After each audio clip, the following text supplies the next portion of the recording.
Hey guys, this is your girl Living Caregiver Uncut. And I know I ran away from you guys for a few days, but guess what? It was worth the while. If you know what it is, you would agree with me. Anyway, guys, I am back. I'm going to try and do 3 videos a week because of time. I have a project I'm working on and I have to get it done within a certain time. So it's taking away my time. When I'm finished, it's late. I am tired. I'm exhausted. And I have to go to bed to get my sleep to get up the next morning.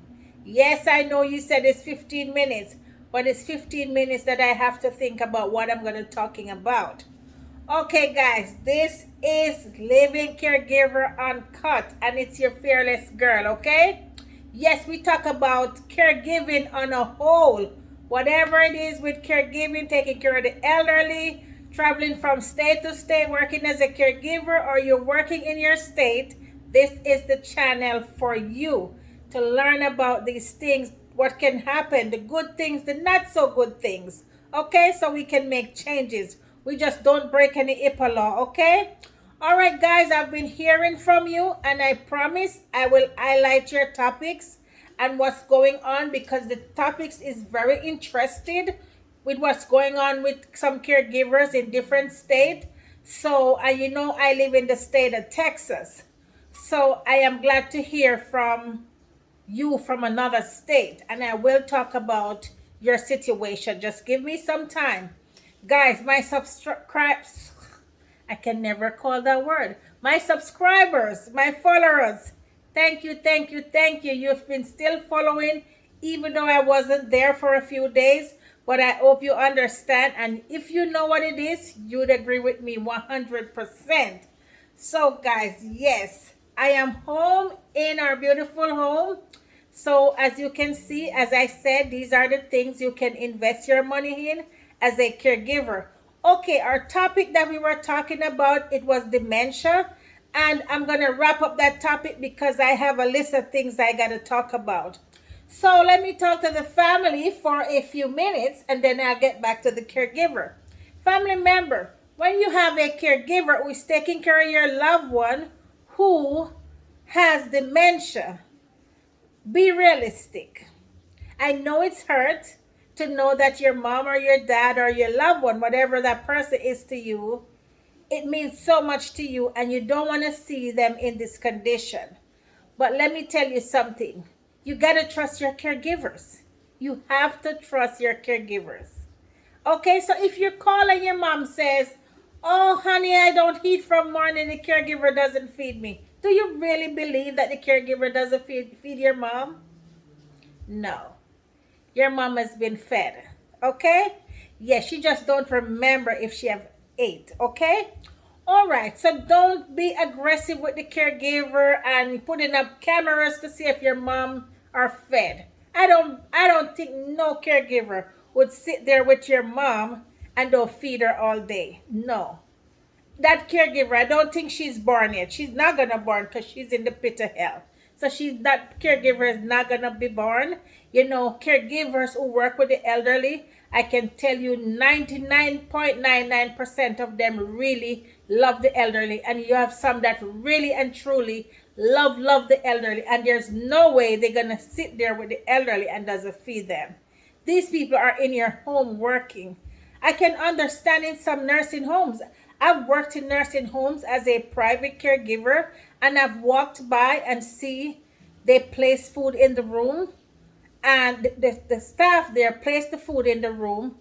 Nobody from the staff come in to feed the resident, and then the lunch come and catch the breakfast. I've seen that with my own eyes. I was hired by a private person to go in and care for my client, and you know what I would do? I would stop there and I would ask the nurse, "Can I go and feed this lady? Can you bring her out of the room so I can feed her?" Or I'll call one of the staff and say, "You can't do this. You have to let them eat. Breakfast, lunch, come and catch breakfast, and then dinner, come and catch breakfast tray sitting in the room." What am I saying? Family member, when you hire a caregiver to come in the home to care for your loved one, it's not gonna happen. They're not gonna sit there and your loved one don't eat.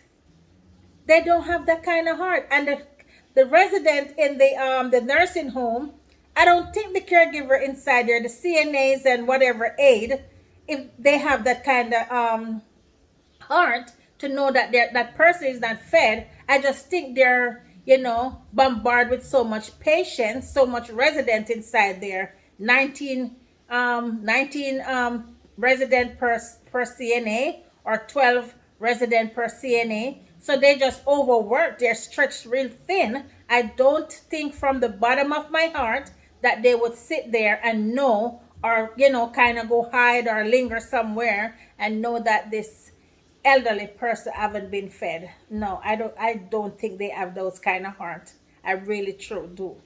So what am I saying? You hire your caregiver to go in the home to keep your loved ones safe and stuff like that. Keep them, stable. Try to keep them aware of what's going on, and nurture them while they're there.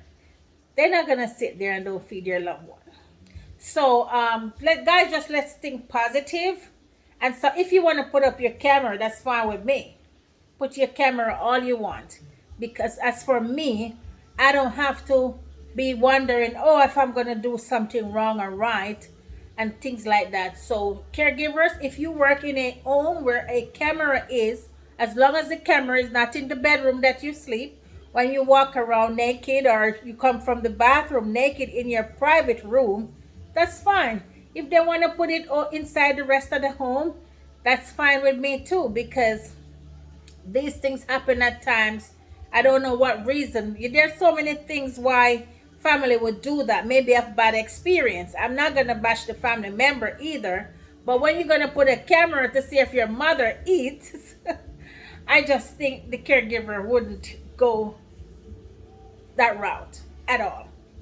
So hopefully I kind of talk about that issue and things like that. So yes, the family member is going to call and question. Let me tell you something. Sometimes the family member call and they question the client, their loved one, which the caregiver is working for. And because the family member want that negative conversation, sometimes the elderly do that. They play into it. So it's like you telling them you want to hear. Your ears are so wide open to hear something negative.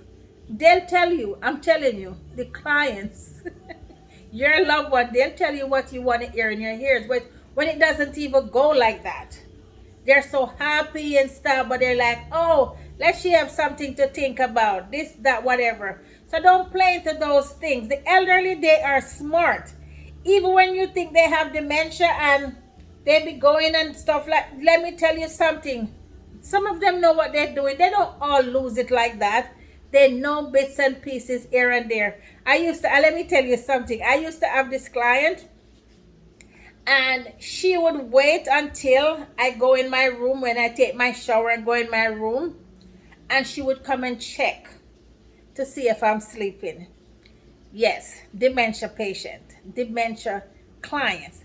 She would check to see if I'm sleeping, and this is like at midnight. And I would play into her game, and I would just lay in the bed like this in a sitting position, and she would walk in the room. And remember, I told you I'm a light sleeper. You come in my room, I'm gonna know. And she came in the room, and I have my eyes closed. I kind of preps and see that she's there and see what she's doing. And she come and she bend over and she look right in my face. And then you know what she does? She walked to the kitchen without her cane, without her walker. Normally she have to walk with it because I don't want to fall. She walks with that cane, without that cane, and she walked to the kitchen and tried to do stuff that is not safe. What am I saying? Clients do those things. Yes, so if you practice to question your loved one for negative information or to hear that something is going wrong there, they will play into it. They will play into it, okay? All right. I don't know why family member does it, but it happens. I've heard so many stories, yes. And I've experienced it too. Yes, I've been doing this for so long, 22 years. Okay, guys, so I know what I'm talking about. Some of these stories I heard, I laugh in my mind because I'm like, I've been down that road too. So what am I saying? Family member, if you don't trust your caregiver, find someone that you trust. Find someone that you're compatible with. Because sometimes your loved one get along with the caregiver, but you definitely don't like the caregiver. And sometimes it's vice versa. The client doesn't get along with the caregiver, but the family member really love the caregiver. You have to have that compatibility, okay? Yes, so that's one of the things, you got to work on, learn about each other and build that trust. Okay? It's not one-sided. And the respect goes both ways. It's not one-sided. You can't disrespect the caregiver and expect her to respect you. No, the caregiver is gonna respect you, yes, and she is demanding respect. So, yes, that's how it goes. Even though you're the payer, you still have to respect your caregiver. They are there caring for your loved one, going above and beyond, and I expect you to do the same just like the caregiver does. So guys, I'm gonna wrap up this dementia chapter. Buy a book, watch informative stuff about dementia, learn about dementia. Don't wait till it hit the fan, then you'll be scrambling here and there. And remember, I said be observant. Look at your loved one, listen to them all the time. Caregivers, you are there, you're the eyes and ears for the family member. Any difference, any changes is in anything, attitude, bowel movement, incontinent, whatever. Don't want to eat, loggy, sleeping a lot, asking the same question over and over. Inform the family member. Talk to the healthcare worker. Maybe they have a nurse that comes in. These things are not supposed to be kept as secret. Family member, I'm talking to you. A lot of family member, they keep these things as secret because they don't want to feel ashamed. Don't want their other friends to know, oh, their mom or their dad is going through this. Guess what? If you don't want to share it with your friends and whatever, you gotta you gotta talk to your healthcare provider so they can help your loved one along the way. It's nothing to be ashamed of. My grandmother always say you can't ashamed of sickness, because you don't buy sickness on yourself. Things just happen, okay? So it's nothing to be ashamed of. So guys, remember I told you, whatever you want to find out, you can always go to Google.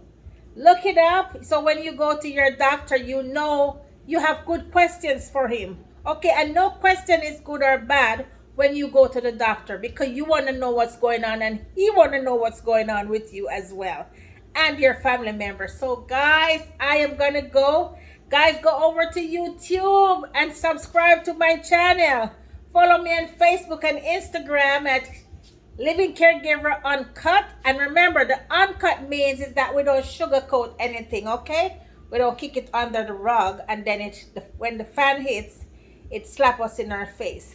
So let me tell you something. And there's some question been asking about my millionaire Kenya. We'll be talking about doing some questions and answers on how do we know each other. Somebody request that, more than one person, about 3 people. So we'll be talking about that next weekend. Hopefully we can get that in before I go again. So we'll be talking about that to see how well he knows me and how well I know him, because these are the things you need to know about your fiance, your husband, your boyfriend, that your partner, whosoever it is, okay? All right, guys, I'm gonna go and leave you guys. I love you and I don't forget about you. I think about you every day. So let me tell you something. Wash your hands, wear your mask. COVID is real and it's still out there. You take care of your sweet self, and remember to check yourself before you wreck yourself. Okay? And we'll be talking soon again. I'll try to do my videos 3 times a week. If I can do more or one every day, I'll do it. But time is on my hand. And I'm happy to hear from you as always. You take care. Goodbye.